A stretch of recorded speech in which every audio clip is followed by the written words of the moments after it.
On February 4th, 2022, my YouTube channel turned 1 year old.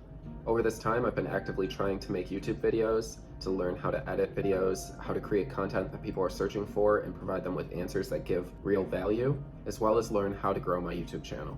Over this past year, I've learned so many things, such as how to time videos to meet trends. I've learned what videos perform better than others on my channel, and how to create videos that entice viewers and help me get new watchers that have never been to my channel before. So, if you are a new YouTuber, or if you're looking to start a channel someday, then I hope that this video will provide you with some clearer insight into what it is to be a new YouTube channel, and I hope that this video will help you grow your channel, so that way you can grow and get monetized faster than a year on YouTube.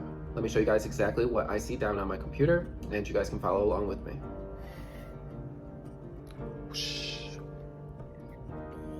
So first, let's take a look at the growth of my channel over the past year. As you can see here, in the first year of my YouTube channel, I got 56,548 views from the days between February 4th, 2021 and February 4th, 2022. I've gotten 4,000 watch time hours, so I'm eligible for the YouTube Partner Program in terms of watch hours, but I still need 1,000 subscribers. But now, after I've finally gotten around to creating this video, I am over 1,000 subscribers and I have joined the YouTube Partner Program. So thank you every single one of you that have taken the time to watch my videos and subscribe to my videos. I deeply, deeply appreciate it, and I can't say thank you enough for getting me to where I am right now.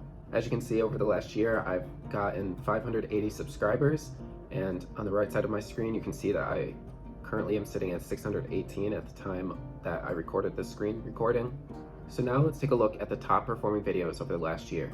The number one video was my 8th video that I ever created, and this one was the Walmart Spark Pay versus Instacart Pay. This video got a whopping 15,000 views. The number 2 video was my 5th video that I published, and this video was talking about how Instacart had an update to how badges were shown to shoppers. This video came in a close second with 14,000 views, and it was the video that went the most viral for my channel, and it started to grow my channel from just getting a couple of views a day to getting hundreds of views a day. The third best video was again about Instacart changing the batch distribution algorithm to favor shoppers who are sitting at the store that they want to shop at. This was the last video that I published before my channel turned 1 year old. And this video in only 2 weeks got over 4,000 views, and I expect this video to be a real competitor to the previous video that I just talked about in spot number 2 and spot number 1.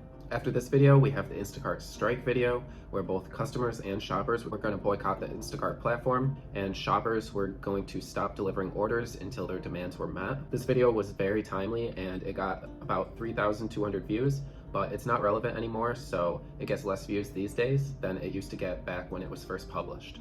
Here are the rest of the videos if you're interested, but I won't spend more time on this. I'll save looking at each video for another video that I plan to come out in the next coming weeks. You can watch that video by clicking the card in the upper right-hand corner now. So we click down here to see more. It'll bring up this more in-depth section that we can go through. This shows me views per video based off of the video. So as you can see at the beginning, I wasn't really getting any views from all of the videos that I published. And then right here, the Instacart no batches update started to get me hundreds of views a day. And then that slowly started to decrease over time. But thankfully, my Walmart Spark versus Instacart Pay video started to take off, and that worked well with the green line as well. And then right here, this pink line, or this like reddish pink line, my new Instacart daily metric feature, that video started to get me even more views. And then I had the strike video, which got a ton of views and then quickly fell off right here. And then recently, my Instacart no batch update video has performed so well, getting me 700 views on the first day that it was published. And if we scroll down here, we can see the amount of views and watch time hours and subscribers gained from each video, and impressions and click-through rate. If we click up here over to traffic source, you can see the number of views that I've gotten from different types of traffic sources, such as browse features, which are the traffic from homepage or home screen, the subscription feed, and other browsing features, YouTube search, which is search terms, which means that viewers search for something and my video shows up at the top of the search results, and that the YouTube viewer looks at my video based off of searching for the content. Primarily, I've been focusing on YouTube search as my means for finding and getting new subscribers. And as you can see, the click-through rate is much higher with that compared to browse features. But YouTube has been recommending my videos on the browse features So that's why this is much higher than the YouTube search, even though I have just been focusing on YouTube search primarily for my method of trying to reach new viewers. Geography is really not that interesting. States: Canada, Russia, Ukraine, Nigeria, and Belarus. Viewer age is somewhat interesting because I fall within this range. So it's curious that there are so many 35 to 44-year-olds that watch my videos. This is probably just due to the fact that this is the age range of people that are doing gig work, so that could skew my data. Next, let's go over to gender. It's interesting that there's more males than females that watch my videos. I thought that it would be closer than it actually is, but it is interesting to note that females watch my videos for longer than males and watch more of the video, and however, because there are so many males that watch my videos, the watch time in hours is higher for males, which is kind of interesting.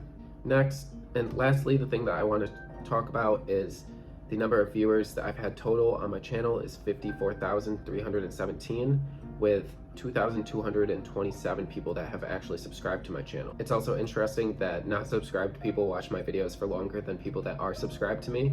Next, let's go over to the Reach tab and take a look at the impressions and click-through rate. Impressions are how many times videos were shown on the homepage of YouTube, plus how many times the video were shown on the side of a video that's playing.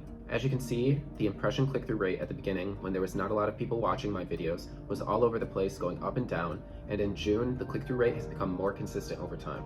If I get no impressions for a day, then my impression click-through rate would be 0, but if I get 5 impressions and 1 click on my video, then I would have a 20% click-through rate.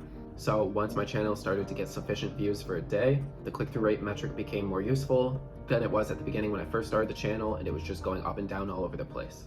Next, you can see that the views here are the same as what I talked about before, so let's now move on over to the engagement tab.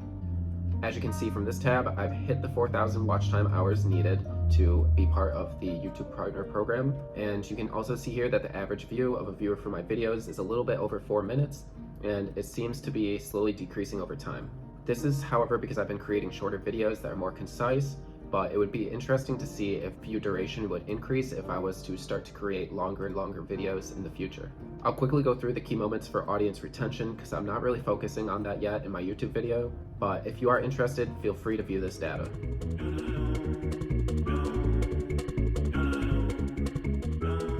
Next, let's go over to the audience tab and take a look at the returning viewers versus the new viewers. As you can see, my channel is growing mostly from getting new viewers, and my returning viewers are slowly increasing. This is to be expected because I don't have that many subscribers, so a lot of my impressions and watches are people watching my videos are coming from outside of my community on YouTube, and there are also people that haven't subscribed to me. So the more returning viewers I have would also correlate to how high my subscriber count is. Once I start to get more subscribers, the returning viewers should continue to increase, and the new viewers should continue to increase as well. If we scroll down, we can take a look at the videos that are growing my audience. This shows the new viewers who have returned to see other videos on my channel after watching one of my videos for the first time. As you can see, most of my videos are low, except for the Instacart no batch update, which is moderate. This is within a week of posting that video. The next thing, which is kind of interesting that I like about YouTube, is that it shows when my viewers are most on YouTube, so I can plan to post my content around a time that I have a lot of viewers on my channel, so that way the video can receive more views and in turn get more impressions, because YouTube will give me more impressions and it'll cause the video to most likely perform better. So when looking at this, I would decide to post on Monday starting around 8 a.m. in the morning. Once it starts to get a little bit lighter color, and as you can see at noon there are more people on that are watching my videos, and then from there it goes even higher, and then over the next couple of days it'll be a little bit different, but Monday is the most amount of time that viewers are on my channel, so that would make the most sense to publish a video right before the 8 o'clock mark on Monday morning. As you can see here, TubeBuddy tells me that it would be Monday at 5 p.m. However, I don't really agree with that, and I have not followed that, so